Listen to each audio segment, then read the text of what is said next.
Baik, selamat pagi. Saya Agustina Didanlivu dari kelas 2019B, Prodi PG PAUD. Pada kesempatan ini saya akan membahas materi mengenai ruang lingkup penilaian perkembangan anak usia dini. Penilaian proses dan hasil kegiatan belajar anak itu mencakup semua aspek perkembangan yang dirumuskan dalam kompetensi sikap, pengetahuan, dan keterampilan. Lingkup perkembangan sesuai tingkat usia anak itu meliputi penilaian nilai agama dan moral, fisik motorik, kognitif, bahasa, sosial emosional, dan seni.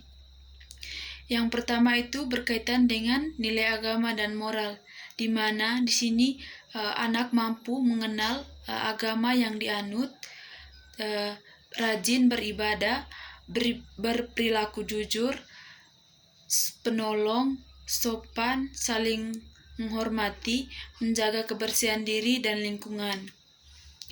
Yang kedua itu berkaitan dengan fisik motorik. Yang pertama, motorik kasar.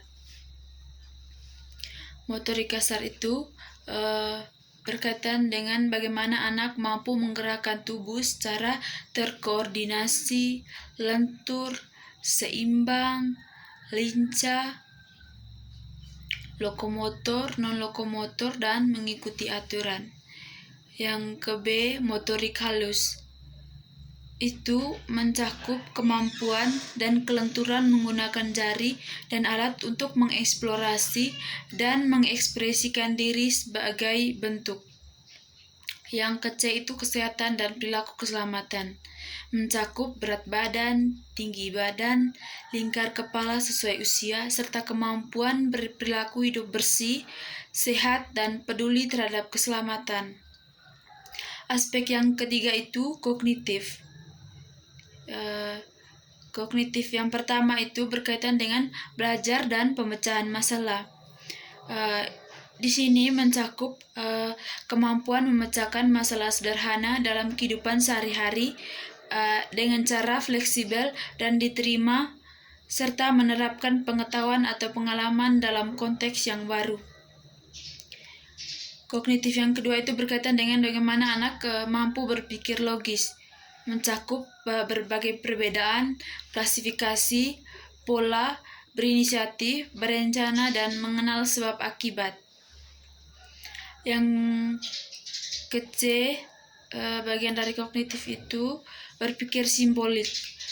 Di mana di sini mencakup kemampuan mengenal, menyebutkan, dan menggunakan konsep bilangan, mengenal huruf, serta mampu mempresentasikan berbagai benda dan imajinasinya dalam bentuk gambar.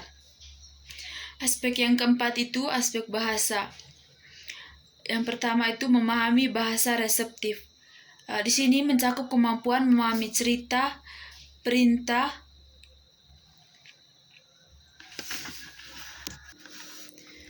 yang ke-B itu berkaitan dengan mengekspresikan bahasa. Di sini mencakup kemampuan bertanya, menjawab pertanyaan, berkomunikasi secara lisan, menceritakan kembali yang diketahui, mampu mengekspresikan ide dan keinginan dalam bentuk coretan. Yang ke-C, keaksaraan. Itu mencakup pemahaman tentang hubungan bentuk dan bunyi huruf, meniru bentuk huruf, serta memahami kata dalam cerita. Aspek yang kelima yaitu aspek sosial emosional. Yang pertama, kesadaran diri. Terdiri atas memperlihatkan kemampuan diri, mengenal perasaan sendiri, dan mampu mengendalikan diri, serta mampu menyesuaikan diri dengan orang lain. B. Rasa tanggung jawab untuk diri dan orang lain.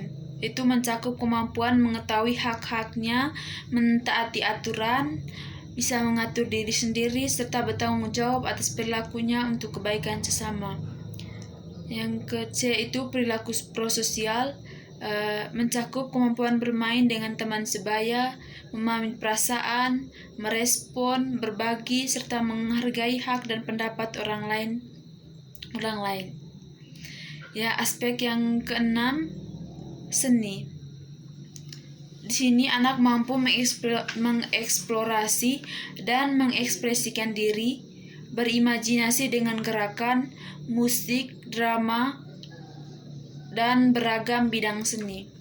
Terima kasih.